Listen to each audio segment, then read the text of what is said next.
financial goods. No. We have received so many other things. You know, I was impressed. We had a big group of Australians with us during these studies. I spent my time at La Sierra. And actually they are from, we had some, I wanted to show you that. We had actually one pastor from Avondale College. There were 3 or 4 pastors from Avondale College, old young pastors, all right? And one of them is actually heavyweight lifter, okay? So he's a power lifter, in other words. You know, he would lift from the ground up, you know, some huge weights, all right? And he is actually 5 years in a row the champion of Australia when it comes to that. His personal record is about 750 pounds. Did you hear me? I didn't hear no response to that. Amen? Well, you know, when you see him, he is really like pumped up, you know. When he walks, he is like, you know, right. He really has that posture, you know, anyway. And, well, they were actually sharing some amazing things with us, you know, what is going on in their church, and some pictures and videos and stuff like that. And because this is a university church they have, and they are developing some amazing work there. And one of the things that I really loved, and I said, hey, maybe we can do something similar. We will see. But, you know, early morning, Sabbath morning, guess what? Because this church is open for the public. You know, they are right in the middle of an area where people are driving by. You know, there's so much happening and stuff like that. And all are young people, all right? Everybody is young in the college, is that right? Except some like me, you know, who go later in their life. But anyway, and you know, they would be out there with signs, okay? Something like, God loves you, have a nice day, all right? And they're walking the premises, you know what I'm saying? They're not demonstrating. You know, you've seen those demonstrators with, you know, I don't want to say what is on it. But anyway, the latest I saw was really bad. Anyway, so, but they have these boards, you know, and just inviting people, come in to worship Jesus, you know, or come in to pray, you know. You have a need for prayer, you know, just come in. It is just amazing. They are saying that they're getting more and more folks from the community. And let me remind you that Australia is more secular than the United States. Even this eastern part of the United States. So people are looking for something. Another thing what they discovered is that, and we are discovering more and more, is that people are looking for quality. Not just something. This is called excellence. Did you hear that word before?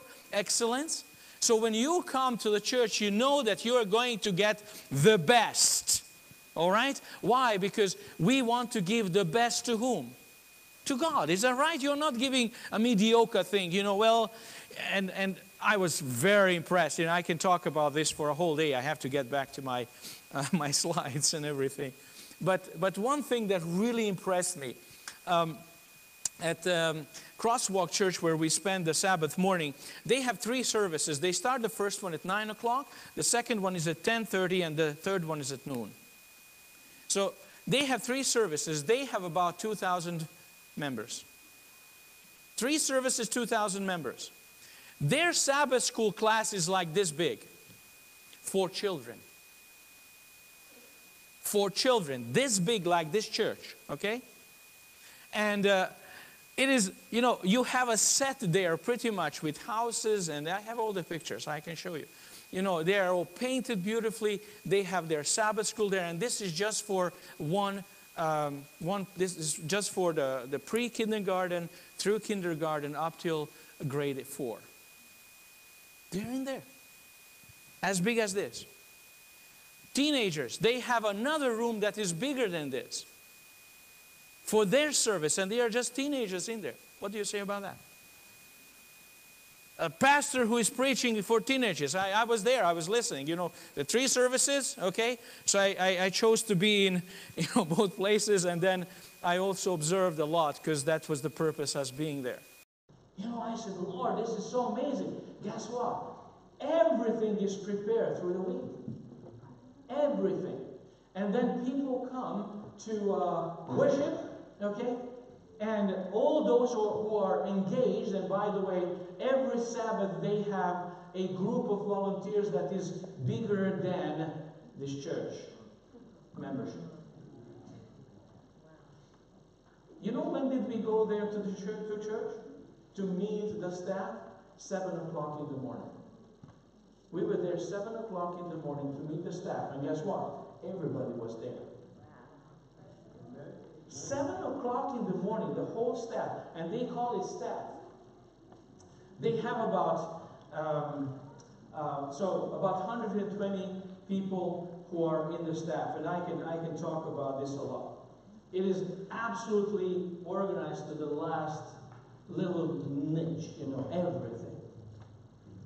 I said, Lord, can we do this? And then, I remember, I'm going to talk to you about this contagious element with our Christianity, with our lives, with our service. Everything is contagious. Do you know that you can be in a healthy way contagious? You know that? Yes. Oh, yes, you can. Just as in a not healthy way, you can be contagious. All right? Why? Because what you see, that's what you become. That is the way how even our children grow up. But I want to take you on a journey, as I said. So there was a crowd that was gathering around Jesus. Those were the once-ers. Did you hear about once-ers? Those who come only once. Those are the once-ers. Okay? They were the once-ers, who just kind of, heard something is going on. So, hey, there's a crowd. Let me see what's going on over there. But they were also the unconvinced. They were also the undesirable. They were the spiritually confused. They were the morally bankrupt folks. They were the irreligious. They were the people God wouldn't even possibly, some would say, have any use for, but they were there and they were gathering around Jesus. On the other side, you had this huddle of religious leaders. Religious leaders. They obviously kept themselves away from these unclean, all right? And were shaking their heads, talking to each other, muffled tones, Did you hear people? Just talking to each other. So nobody can really understand and see them. They were complaining, actually. Criticizing Jesus. What is he doing? Why is he attracting these folks from all around? What is it that these people are so interested about in Jesus? Why would Jesus, as a teacher, as a rabbi, want these people around him? And why doesn't he call us? So we can debate, we can discuss things. Well, Jesus knew this, by the way. If you read the story, you will see that Jesus knew these things. He knew what is going on in the hearts of people. Many times you don't need to speak. You don't need to speak. God knows what you think. Is that right? Amen? God knows what is in your heart. So he knew exactly what is going on in the heart of those who were standing there, in this huddle and kind of, muffling to each other. He knew exactly what's going on. So he responded to that through 3 very simple parable stories. In the first story, he said, there was pretty much a shepherd. He says he has 100 sheep, and 1 sheep was lost. Somewhere on the road, on the way as they were going, departed from the rest, and he was not found in the evening when they were back in their stalls. So what did the shepherd do? The scripture says that he got himself up, he left that 99, and he went to find that 1 sheep. Amen. He went to find that 1 sheep. Amen. And when he did, it says he was so happy. Actually, he took the sheep, he put it on his neck, or his shoulders, and he was carrying the sheep back, and he made a party. He made a party. He invited friends, and he says, hey, you know what? I had 99 sheep. One was lost. I went, found it, brought it back. By the way, here he is. Reaching out. Is that right? Amen. For that one. Yeah. For that one. But then Jesus went on and said, you know, they were actually even waiting. Jesus tried to be relevant to the culture he lived in. You understand that? He was talking to his culture. And he said, there was this woman, and she had 10 very precious coins. I can imagine they were golden coins. They were extremely precious to her.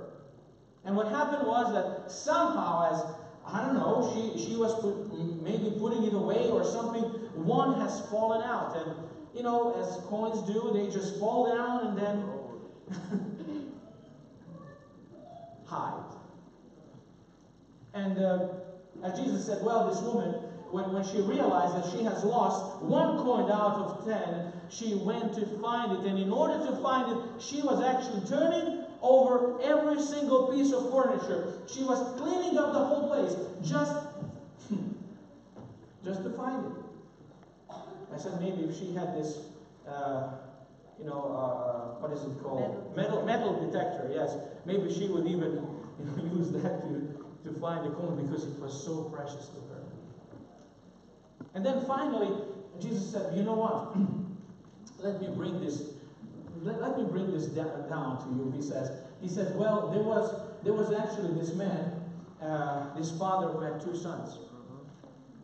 And one of these sons said, it was the younger son, he says in the story, who decided that he will go away. He had enough from the care of his father and the abuse he was getting at home. He had to work, and care for his father's property.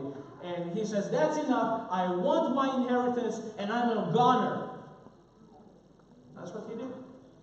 He picked up the money, and the next day he was on his way. And by the way, at La Sierra, you have these sculptures. That's the symbol of La Sierra, the prodigal son. And you have the father, you have the son that just returned, and you have the older son behind the door there with his face. I have the picture of that too, but maybe I can show it once I put it in my computer. This son has gone away, and after he came to himself, the Bible says he came back. Is that right? So we have these 3 stories, and in all these stories, something was missing. Something of great value was lost. And this was the thing what actually moved the owner to look for it or wait for it in the case of the father. So only if you see a great value in those lost around you, will you be willing to make sacrifices. Amen. If you don't see that person beside you in your workplace is worth it, you will do nothing. You will not even pray for that person. Oh. Do we pray for the people we work with? Do we really bring them to the Lord each day? Or we are just, that awful woman, she's always talking to me, talking down at me. Oh, my boss is always so bossy, Have you ever brought those individuals to the Lord? You know what? Jesus died for them. Amen. And he has given this privilege to you too. So if you believe that Jesus did it for you, he has done it for that person too. He has done it for your family. He has done it for your children, for your husband, for your wife. So are you lifting them up to him each and every day? Are they precious to you as they are precious to God?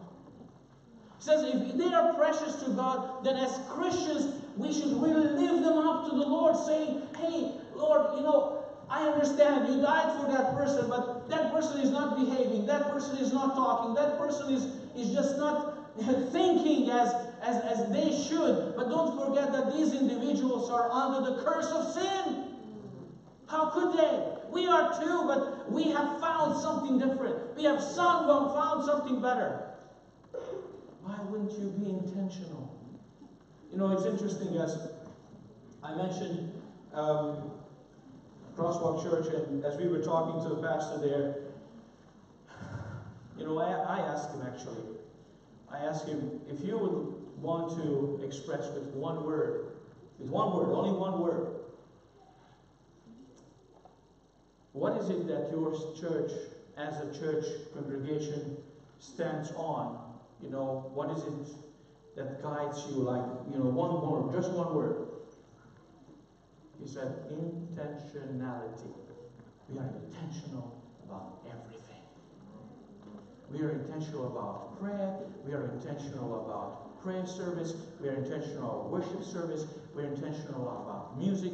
We are intentional about Sabbath school. We are intentional about sermon. We are intentional about how this place looks. We are intentional about everything, he says. We are intentional. Intentional. I said, and our intention is to save that one person. Amen. You know, I was impressed about another pastor who was from Australia, and he was speaking, you know, and he was, by the way, a karate master in Australia. Actually, he's the 5th in the world, doesn't matter. But it was in his previous life, you know. He is still very agile, I can tell you that, you know. Anyway, so he was sharing something about his church, and what was so amazing to me as he was speaking was, you know, he says that in his church what they do, I believe it was him, says every last Sabbath of the month, he has a sermon. And he has it from the baptistry. I was like, well, what do you mean? Like from the baptistry? I mean, no, he says we fill up the baptistry. Every member knows that that Sabbath is a baptismal Sabbath. Every last Sabbath of the month is a baptismal Sabbath. Either we have a baptism or not. I am in the water and I'm preaching from the water. I said, man, that's so awesome. You know, oh wow, I thought that's so awesome. Intentionality, you understand intentionality? Why? Because they are very intentional about baptism. And in the surrounding they're living, they make such a great change. So we usually ask, is that a sacrifice? You know, and I ask this question, do we really sacrifice? Do we ever sacrifice? I hear people saying, well, you know, brother, you know, this is a time when we have to sacrifice our time. This is a time when we have to sacrifice, you know, our financial goods. This is the time when I have to sacrifice my talents for the Lord and whatever else. Is there any sacrifice from our side ever when we talk about the Lord or others around us? I want to challenge that. You know why? This is the reason. If we sacrifice, it means that we own those things. Is that right? Do you own your time? And I'm going to ask you something else. Do you own your money? Oh, no, we don't. You know, the Uncle Sam wants part of it, you know, and your children wants part of it, you know. You think, yes, I am in control. No, you're not in control. They all want to be. But listen, if you don't own, what do you do then? You surrender it. You surrender it. You are not sacrificing your time. You surrender your time. You are not sacrificing your talents. You are actually surrendering your talents to the Lord so He can use it. You are not sacrificing.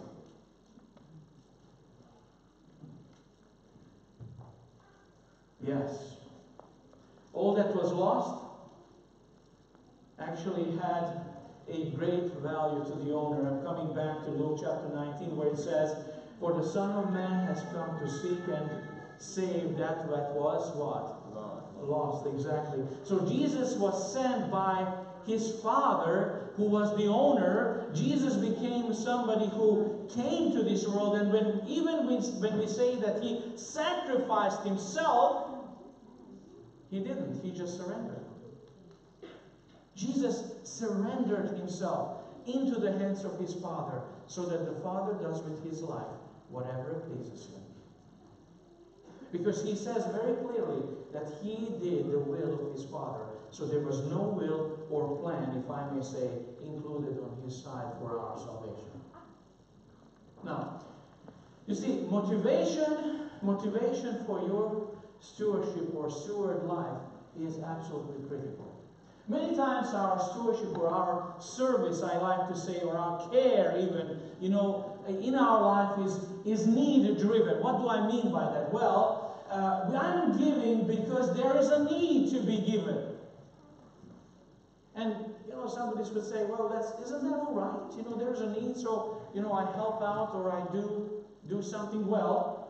I have a need in the church, need in the community, need in the conference, need in one's life, my own or somebody's life, and I'm kind of coming in and helping out. Is there really a need? Is our stewardship need-based?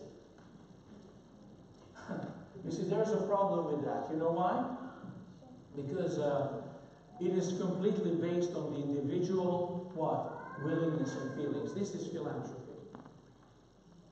So I do something and that person responds, I have a need, and that person responds to that need based on their feelings or willingness. If the speaker, if the one who is raising funds, I'm going to take that, or inviting you to serve with the person in some capacity, if he is appealing enough, I'm going to give more. If the person is not, so I will not give that much. Okay? Why I am giving? This is all going deep into the core of a person and deep into why we are doing what we are doing. So, and don't forget that feelings and willingness can be manipulated, can be influenced, and can be controlled. So if you hear a very good appeal for something, oh brother, let's support this ministry, and everything. Why? Because you were guided by what? By your feelings. You were guided, you were maybe even manipulated, God forbid, in the church. God forbid. So, actually, this model, the need-driven model, gives power to the individual. In other words, it is me. I am making the difference, all right? Because I have given, instead of $100, I have given $1,000. And I am making a difference. Just as, in one of the churches, a person said, Pastor, I paid for this carpet. That was the ugliest carpet I ever seen. My wife should not laugh. It wasn't her. She knows what I'm talking about. You know what I'm saying? I paid for that. Pastor, you're walking on my carpet. I said, please take it out. It's really ugly, Really. It's not for the church. Maybe for a hotel, I don't know. But anyway, when this gives power to the individual, and the individual owns it, and they come to the church, and then the person even said, you see those wallpapers? It's mine, I put it up there. I paid for it. And then, we need to repair the tiles on the church, and it was, no, I pay for it, don't worry, I pay, but these are my tiles. Oh, brother, why are you giving? What is motivating you? Well, to be recognized. Okay, to be seen as somebody, who can own things. This is not a good way of stewarding the goods that the Lord has given us, because everything that the Lord has given us in our lives is here to bring glory and honor to Him. Amen?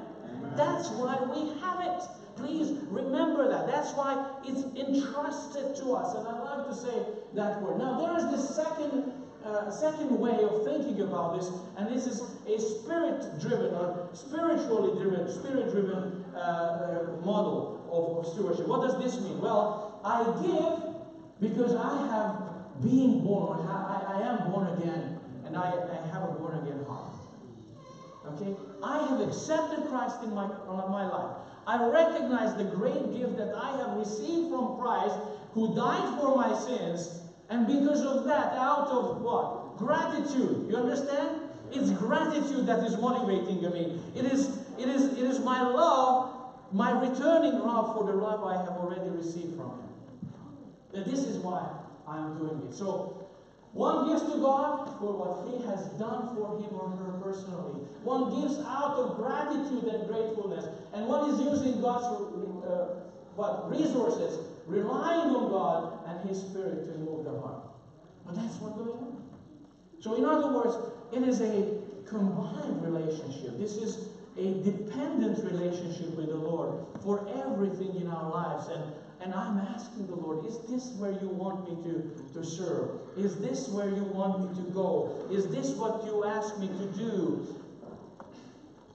One of the presenters, again, it wasn't now, it was before, he was talking about his daily routine and what he would do in the beginning of the day when he meets the Lord in prayer. He says he puts his calendar in front of the Lord and he says, Lord, this is what I have for this day, but please, you do with it as you want.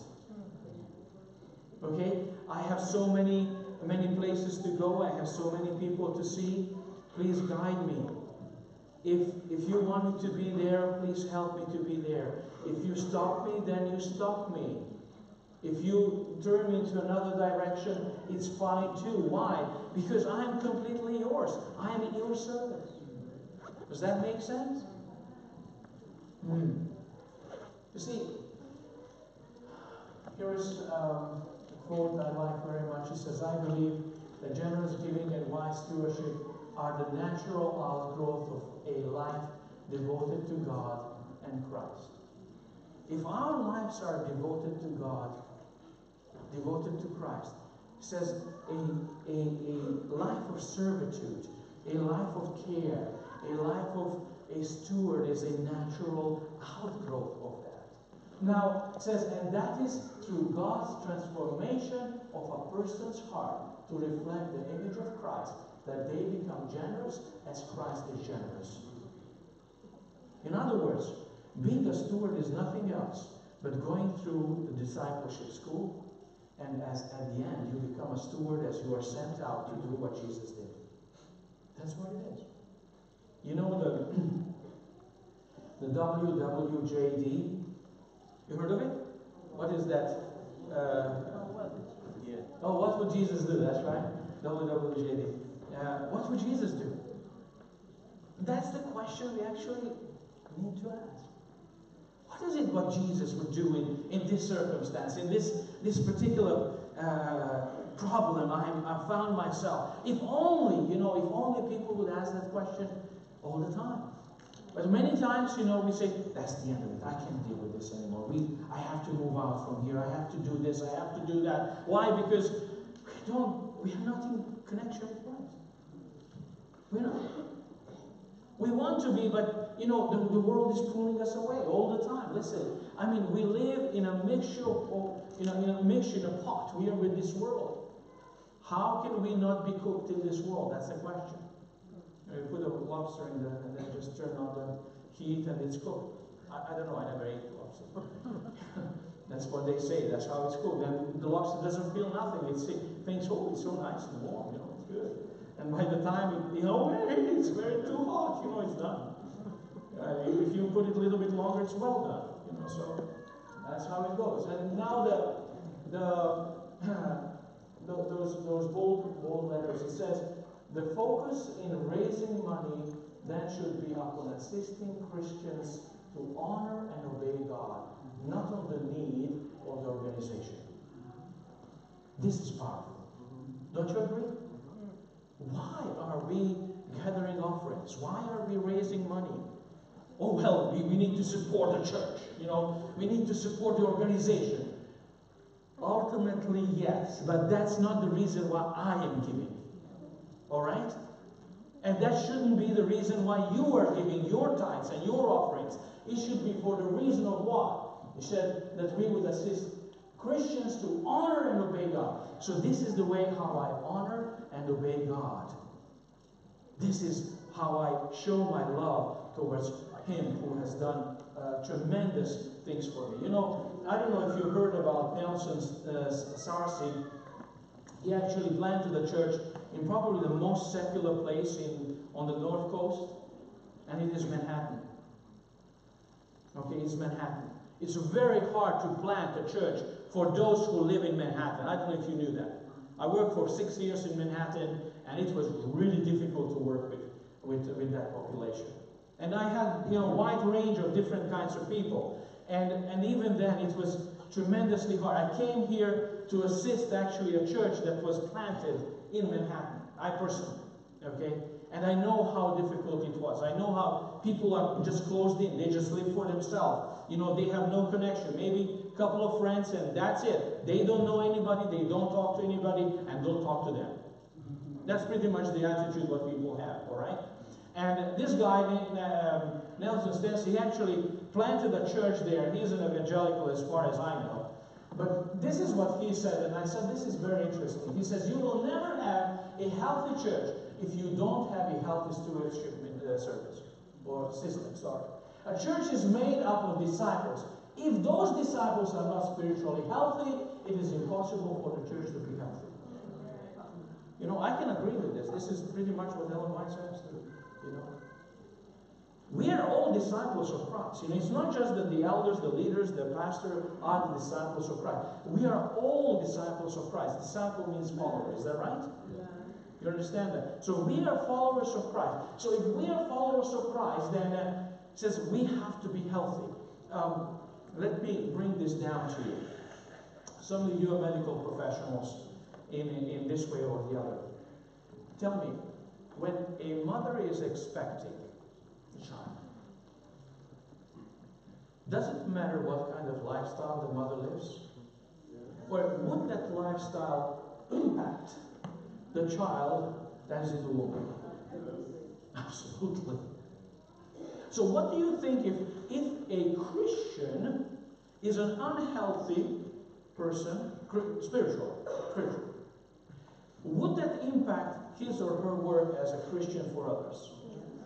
And if he would produce or she would produce somebody and bring somebody to Christ to be transformed, would that be maybe a person who is not completely healthy because the person who led the person to Christ is unhealthy? It is something to think about. I've seen it, it to be really unhealthy. Now, in Romans, Paul said something amazing. He said the following. He says, we have different gifts. And we agree with that. Isn't that right? We all have different gifts. Now he says, these gifts are according to the grace given to each of us. If your gifts is prophecy, then prophesy in accordance with your faith. And it is serving, then serve. And he said it was interesting, I'm going back always to this church where I was last Sabbath, and they don't have deacons. They have hospitality. Does that sound better? Does that sound better? You will be surprised. They don't have elders. You say, how is that possible? They have a team of leaders. And they have actually they are functioning as elders, just they don't have the title of the elders. Because what happens many times, as they explained it to us, many times people are just after titles. And they don't do the work that is entitled to that title. Anyway, that's just an interesting thing. But here, Paul says everybody has different gifts, and these gifts are given by the Holy Spirit. Now he says, if it is a teaching, gifts of teaching, he says, hey, they teach, and if it's encouraging, they give encouragement. And now listen to this. If it's giving, then he says, give generously. Give from your time. Not everybody is blessed with these gifts, but we have different gifts. And if you have that gift, recognize it and use it for the Lord. And it says, if it is to lead, do it diligently. And if it is to show mercy, do it how? Cheerfully. Cheerfully. God is always looking at the heart. He's looking, what is it that motivates you? You can be the best servant, but the motivation is bad because you want to climb the ladder. or you want to, I don't know if there is a letter, whatever it is. What is it that the Lord, that why you are doing what you are doing? That's the most important question. Why are you doing what you are doing? Now, I want to present this and we are going to round it out then. Yes, grace, greed, and giving, the 3 G's as I like to call them. The only power that will make grace tangible, visible, and sensible is the power of giving. In other words, people around us will not know what grace is unless you show them. They don't know what grace is. Maybe even some of you don't know what grace is because you never received it.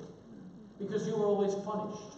Because you always, ended up with a thicker part of the, whatever it is, flood. Okay? So, what is it? How do we show it? Now, if we have the grace here and we give, guess what? Then God, the others, and the creation are going to receive that grace through us. And Jesus said clearly, Ellen White talks very clearly about this. She calls us channels. We are the ones through whom the grace of Christ, the gifts of God, have to flow to others. Okay? And guess what? When that other person receives it, what is he going to do? If he wants to return the same love to God, what he has received or she has received from me, she's going to do the same. So she's going to also give. Now, this is an interesting part. Because you do it through gratitude and generosity. So you share, you give, because you are grateful to God who has given you that gift. It can be a gift of teaching, it can be a gift of giving. We have seen all these gifts, prophesying, teaching, and so on, preaching, and whatever else it is, okay? Now, things would change, actually, if we have, instead of that bit there, what we have had before, grace, we had giving, okay? Now, if we change that into greed, what is greed? Greed is keeping, is that right? So we keep, instead of give, we keep it to ourselves. We want to promote ourselves. We want to serve ourselves. We want to, make ourselves better. Don't forget, by helping others, you help yourself. You know that. If you help yourself, you will never help others, and you will never help yourself. I spent last Wednesday, actually this Wednesday, we had little time to spare before my flight. I was flying back like 10 o'clock in the evening, and we were done with the lessons. Professor was good enough. After lunch, he let us go. We're supposed to be there until 6. So he said, okay, you have some homework to do, but okay, I'm going to let you go after. And that was good because someone had flights. And, my group of friends with a car, we said, okay, so what are we going to do? And one of them said, hey, why don't we go to Hollywood? And it's here, LA. We were in LA. I'm flying back from LA. I've never been in Hollywood. And all right. So we passed through Beverly Hills, we were going towards Hollywood and the Walk of Fame. I have some interesting pictures with those stars, in the ground. Any of you seen that before? Stars in the ground. So I was there, just standing over our president's star right now. Anyway, and I had to find that. Anyway, and when I was looking, as we were passing through some very wealthy parts there, houses, man. I was asking, we were looking, straight away you have these devices that are called smartphones, Okay, so see, what? House prices, they start around 5-6 million? Oh, brother. And guess what? As we walk, later on we walk, there, we see, these people, and we read about these people who have destroyed marriages. Their marriages don't work. They divorce always, they marry for the 3rd, 5th, 10th time, I don't know how many times. They have lots of wealth, yet they have nothing. They have nothing. And some of them actually have to move out from that industry. Either it's a music industry or movie industry, or you name it, what it is, whatever it is, TV or radio show industry, they have to move out in order to gather themselves. Because Satan is very much present in those industries. Okay? However, one church where we were, and this was the Shepherd's Church, their main goal is to reach the people in Hollywood. Can you imagine that? That's their goal. They are after people who work in Hollywood. Isn't that a noble cause? What do you think? Well, God died for those people too. You know, He died for those artists and whoever they are, you know, supporting staff. He died for all of them. And though they want to pursue something in their lives that is not bad, but that is bad, sorry, or I don't know, artistic, maybe good in some way, but you know, God wants to save those individuals too for eternity. So, you know, the church has been established just for the purpose to reach out. And when the pastor asked, you know, the folks, this was a church of some 3,000 members, you know, when he asked those who work in Hollywood to stand up, you would see a crowd maybe of several hundred people in the crowd who stood up. You know, and I was like really impressed. So, but, you know, greed would do what? Greed would actually concentrate that flow towards me. It will not let go any further. Why? Because I'm keeping it to myself. I'm not being contagious. You know what I'm saying? I'm keeping everything to myself. And as such, you know, self becomes the center. So this is how you know if you are in any way selfish. It is if everything falls towards you. Everything you do is for yourself. Everything you want to achieve is just for your own good. All right? And actually, when you read about greed in the scripture, you will find the following things. Two things. Greed in Colossians says, greed, that is, or which is idolatry. And then Ephesians, you know, I cut it out a little bit just because of the sake of time. It says, greedy person, such a person is an idolater, again, Paul is saying, has any inheritance in the kingdom of Christ and God. He has no inheritance. A greedy person keeps everything for himself here and now. At the same time, Jesus said, where should we gather our wealth? He says, and how do you do that? By giving here, not keeping. Okay? Either your time, either your talents, everything. By giving away, you are gathering over there. Now, anyway, this is an interesting actually quote or thoughts I found in the book Greed is as Idolatry. And it says, greed is as bad as idolatry. Greed leads to idolatry and idolatrous practices. Greed is worship of the god or demon of mammon. Greed is a slavery imposed by the economic system. Greed is service and obedience to wealth. Greed is inordinate love of and devotion to wealth. And greed is trusting in wealth. Can you imagine that? Greed is trusting in wealth. If I have a good bank account, I'm good. Where's your trust? Is it in God? No, it's in my retirement. Okay? God will take care of us. It doesn't mean that we should not care how our retirement is going to be. No, but we trust God that He's going to give us wisdom because everything is in His hands. And Martin Luther, it's not the king, this is the reformer, he says, whatever your heart clings to and relies upon, that is your God. Did you hear that? So whatever your heart clings to or relies upon is your God. This is very serious. What are we relying on? Our car? When we start in the morning?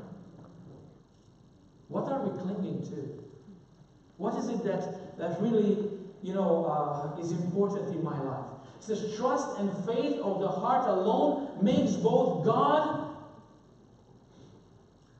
and idol. Trust and faith. What is our trust and faith put in? This is a question. What is it put in? It says, whatever it is concentrated towards, whatever it is it is pointing to, that is your either God or your idol.